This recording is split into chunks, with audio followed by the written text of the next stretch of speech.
வாழ்க வையகம், வாழ்க வளமுடன். குரு வாழ்க, குருவே துணை. தெளிவு குருவின் திருமேனி காண்டல், தெளிவு குருவின் திருநாமம் செப்பல், தெளிவு குருவின் திருவார்த்தை கேட்டல், தெளிவு குரு உரு சிந்தித்தல் தானே. மேடையில் வீட்டிற்கும் சான்றோர் பெருமக்களுக்கும் இந்த நிகழ்ச்சியில் கலந்து கொண்டிருக்கும் உங்கள் அனைவருக்கும் என்னுடைய மதிய வணக்கங்கள். உலகின் பல்வேறு பகுதிகளில் பிறந்த நாம் எப்படியோ வளர்ந்தோம்.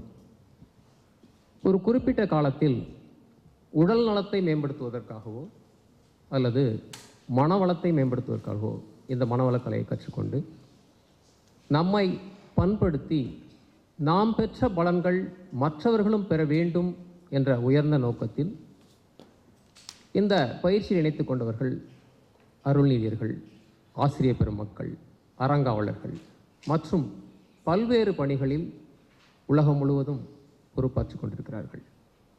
அந்த வகையிலே இன்று நடக்கக்கூடிய இந்த நிகழ்வில் புதிதாக இந்த பயிற்சியை கற்றுக்கொண்ட உங்களுக்கு சில செய்திகளை சொல்ல விருப்பப்படுகிறேன். அதாவது எல்லாருக்குமே பார்த்திங்கன்னா ஒரு லட்சியம், ஒரு கனவு, ஒரு ஆசை இருக்கும், கண்டிப்பாக இருக்கும். ஒன்று நாம் வெற்றி அடையணும், அல்லது நம்ம பிள்ளைகள் வெற்றி அடையணும், இல்லை நம்மை சார்ந்தவர்களை முன்னேற்றணும். அதுதான் எல்லோருடைய குறிக்கோளாக நிச்சயமாக இருக்கும். அது கல்வியாக இருக்கலாம், வேலைவாய்ப்பாக இருக்கலாம், தொழில்துறையாக இருக்கலாம், கலைத்துறையாக இருக்கலாம், விளையாட்டுத்துறையாக இருக்கலாம். எந்த துறையாக இருந்தாலும் அந்த துறையில் சாதிக்கணும் அப்படின்ற ஒரு நோக்கமும் ஆசையும் தான் ஒரு உத்வேகத்தை கொடுக்குது. அப்போ அதுக்கு அடிப்படையாக சில விஷயங்கள் தேவைப்படுது. நம்ம இங்கே 2 விஷயம் தான் குறிப்பிடுறோம். உடல் நலம், மனவளம் நன்றாக இருக்கணும்னு பாரதி சொல்லியிருக்கான். எண்ணிய முடிதல் வேண்டும். நினைக்கிறதெல்லாம் நடக்கணும். கண்டிப்பாக நினைப்போம் இல்லையா? நான் நினைக்கிறதெல்லாம் நடக்கணும். அடுத்த வார்த்தை என்ன சொல்கிறான் பாருங்க, நல்லதே எண்ணல் வேண்டும். நீங்கள் நினைக்கிறது நல்லதாக இருக்கணும், சமுதாயத்துக்கு நல்லதாக இருக்கணும், உங்களை சார்ந்தவர்களுக்கு நல்லதாக இருக்கணும். அப்போ இந்த 2 விஷயம், நினைக்கிறதெல்லாம் நடக்கணும், எண்ணிய முடிதல் வேண்டும், நல்லவே எண்ணல் வேண்டும். அதுக்கு என்ன வேணும்? திண்ணிய நெஞ்சம் வேண்டும்ன்றான். வலிமையான நெஞ்சம் வேண்டும். இப்போ நமக்கு சில பொருட்கள்லாம் தேவைப்படலாம். நீங்கள் 1 வாரத்தில் வாங்கலாம், 1 மாதத்தில் வாங்கலாம். சில லட்சியம் கனவுகளுக்கு 10 வருஷம் ஆகலாம், 15 வருஷம் ஆகலாம். நீங்கள் சாதித்த மனிதர்கள்லாம் பாருங்கள், கடுமையான போராட்டத்துக்கு முன்னாடி தான் சாதிச்சிருப்பாங்க. அந்த காலகட்டம் வரைக்கும் நீங்கள் போராடுறதுக்கு உடல் வலிமை வேணுமா இல்லையா? உடல் வலிமையில் எப்படி போராட முடியும்? அப்போ திண்ணிய நெஞ்சம் வேண்டும், தெளிந்த நல்ல அறிவு வேண்டும்.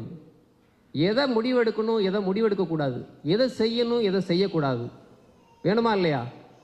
மகரிஷி சொல்லியிருக்கார், 5 எதை பார்க்கணும், எதை பார்க்கக்கூடாது, எதை கேட்கணும், எதை கேட்கக்கூடாது, எதை பேசணும், எதை பேசக்கூடாது, எதை செய்யணும், எதை செய்யக்கூடாது. கர்ம இந்திரியங்களுக்கு வேணுமா இல்லையா? அப்போது எது சரி எது தவறு என்று உங்களை நீங்களே கேள்வி வைப்பதற்கு அறிவு தெளிவாக இருக்கணும் இல்லையா? அந்த 2 விஷயம் தான் நம்ம இங்கே. உடலை நன்றாக பழக்கப்படுத்தினால் உடல் வலிமையாக இருக்கும்போது எந்த செயல்களையும் செய்ய முடியும். மனம் தெளிவாக இருந்தால் உங்களால் எல்லா செயல்களும் சிறப்பாக செய்ய முடியும். பொதுவாக பாருங்கள், அவன் அறிவாளி, அவன் செய்கிறது எல்லாமே வெற்றிகரமாக இருக்கு சொல்கிறாங்களா இல்லையா? அப்போ அந்த அறிவின் செயல்பாடு பிரெயினோட ஆக்டிவிட்டி உங்களுக்கு தெரிஞ்சிருக்கும். இந்த ரூமில் பாருங்கள், கிட்டத்தட்ட ஒரு 100 பேர் உட்காரலாம். இது மாதிரி ஒரு 100 ரூம் இருந்தால் எத்தனை பேர் உட்காரலாம்? லட்சக்கணக்கான பேர் உட்காரலாம் இல்லையா? மூளையில் நியூரான் சொல்லக்கூடிய செல் அமைப்பு இருக்குது. அதில் முடியை விட லேசாக இருக்கும். நீங்கள் ஒரு விஷயத்தை பார்க்குறீங்க, படிக்கிறீங்க, கேட்குறீங்க இல்லையா? அது எல்லாமே ஞாபகம் இருக்கா? மறந்துடுது. அதனால மாணவர்களை மீண்டும் மீண்டும் படிக்க சொல்லுவாங்க. நீங்கள் ஒரு 10 முறை 15 முறை படிக்கும்போது அந்த நியூரான்கள் கனமாக மாறும்.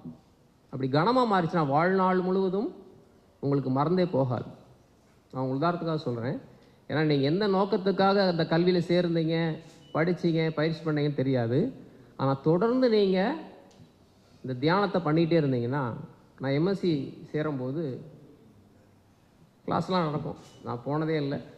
ஏன்னா எனக்கு அப்போது வேறு பணிகள் இருந்தது.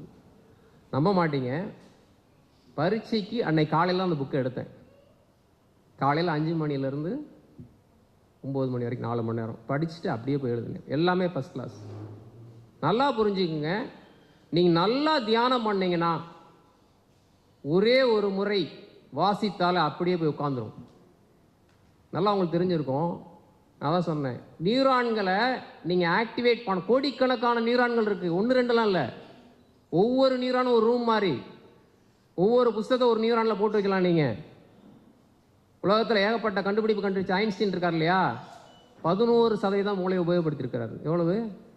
100% நமக்கு இருக்குது. இடது மூளை இருக்குது, வலது மூளை இருக்குது.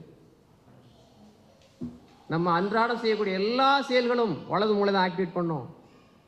ஒரு பாடகராக இருக்கான், ஒரு நடன கலைஞனாக இருக்கான், ஒரு எக்ஸ்ட்ரா ஆக்டிவிட்டி தான் இடது மூளை வேலை செய்யணும். இப்போ இடது கை பக்கம்னா மாறும். நம்ம அப்துல் கலாமுக்கு 7% தான். இப்போ நம்மளாம் எவ்வளோ உபயோகப்படுத்தணும் நீங்களே கேள்வி கேட்டுருக்குங்க. உங்களுக்காக ஒரு இன்ஃபர்மேஷன் சொல்கிறேன்.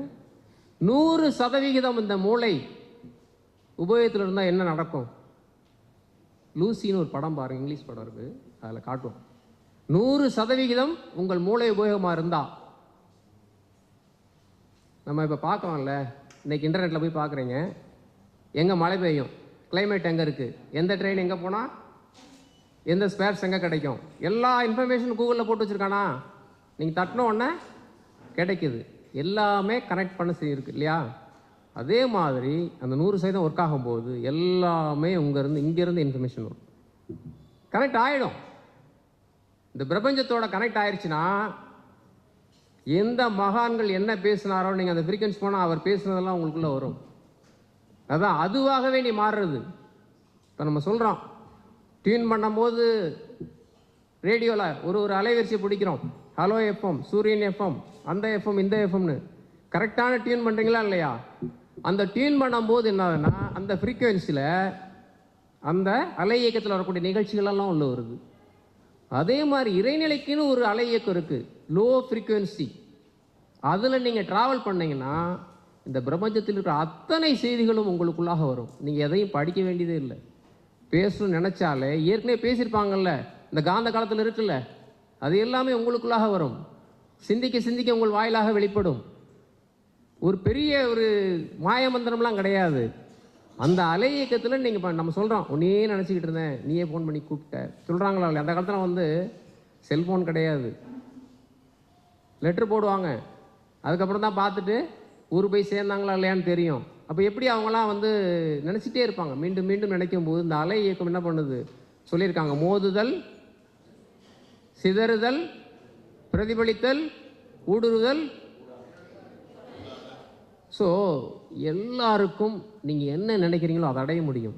அது எதுவாக இருந்தாலும் சரி. ஆனால் நீங்கள் எவ்வளோ நாள் அதை பற்றி நினச்சிக்கிட்டே இருக்கீங்கன்றது தான் முக்கியம்.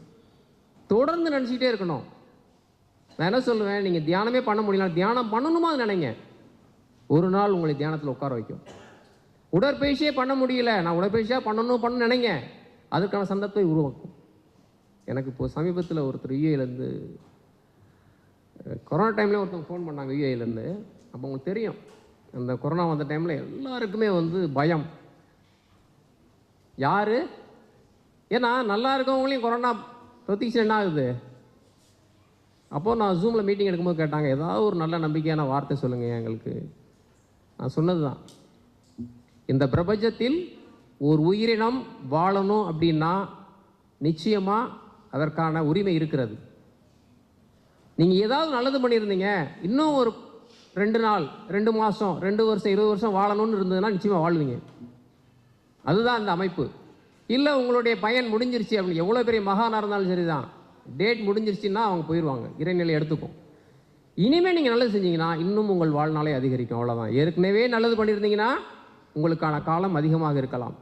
இல்லை இப்போயாவது ஆரம்பிச்சிங்கன்னா இன்னும் கூட நீங்கள் பயணிக்க முடியும். அதுதான். அப்போ என்னன்னா, வாழ்கின்ற காலத்தில் நம்மை சரியாக நம்ம வந்து வச்சுக்கணும். அதுதான் நம்ம பாரதி கூட இன்னொரு பாட்டு சொல்லியிருப்பான், அன்ன சத்திரம் 1000 கட்டலும் ஆலயம் 10,000 நட்டலும் அன்னையாவினும் புண்ணியம் கோடி ஆங்கோர் ஏழைக்கு எழுத்தறிவித்தல். அந்த காலத்திலாம் பார்த்தீங்கன்னா மன்னர்கள் வந்து சத்திரத்தை கட்டி போட்டிருப்பாங்க நிறைய. ஏன்னா நிறைய தூரங்கள் போகும்போது சாப்பிட்டேன் வயிறார சொல்கிறான் இல்லையா, வயிறார வந்து வாழ்த்துனா பெரிய புண்ணியம் கிடைக்கும். அதேமாதிரி கோயில்கள்லாம் நிறைய கட்டி வச்சாங்க.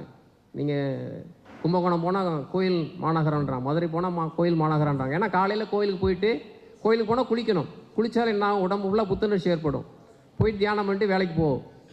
அதை விட அதிக புண்ணியம் என்ன சொல்கிறான் தீர்க்கதரிசி பாரதியார், அவங்க ஒரு ஏழைக்கு எழுத்து அறிவித்தல். இப்போ எழுத்து அறிவிக்கும் போது கல்வி அறிவு பெற்றுட்டா அவனை கவனிச்சுக்குவான், அவன் குடும்பத்தை கவனிச்சுக்குவான், அவன் பொழைச்சிக்குவான் அப்படின்னு. ஆனால் இன்னைக்கு எத்தனையோ படித்தவங்க எவ்வளோ பார்த்துருக்கீங்களா இல்லையா, பேப்பரில் படிக்கும் போதெல்லாம் அவங்க தான் தவறுதலான நிறைய முடிவுகள் எடுத்துக்கிறாங்க. நம்ம கொடுக்குறது வாழ்க்கை கல்வி இல்லையா, வாழ்க்கையை எப்படி வாழ வேண்டும் என்று கொடுக்கக்கூடிய கல்வி.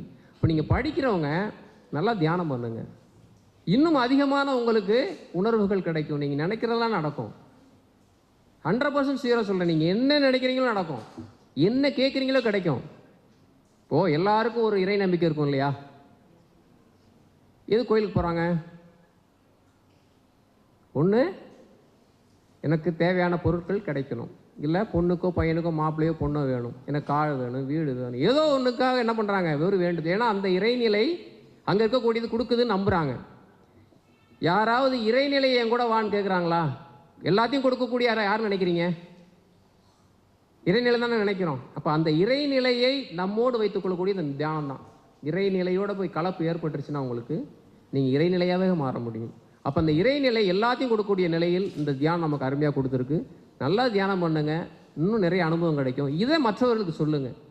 ஸோ இந்த கல்வி மூலம் இன்னும் நிறைய வேணா சொன்னோம். அவங்க ஒரு ஏழைக்கு எழுத்தறிவித்தல், நீங்கள் ஒருத்தர் சொல்லி இந்த ஆன்மீக கல்வியில் சேர்த்து விட்டீங்கன்னா அவங்க வாழ்க்கையும் நல்லாயிருக்கும், அவங்களால அவங்களுக்கு புண்ணியம் கிடைக்கும். நிறைவு செய்கிறேன். நன்றி. வாழ்க வளமுடன்.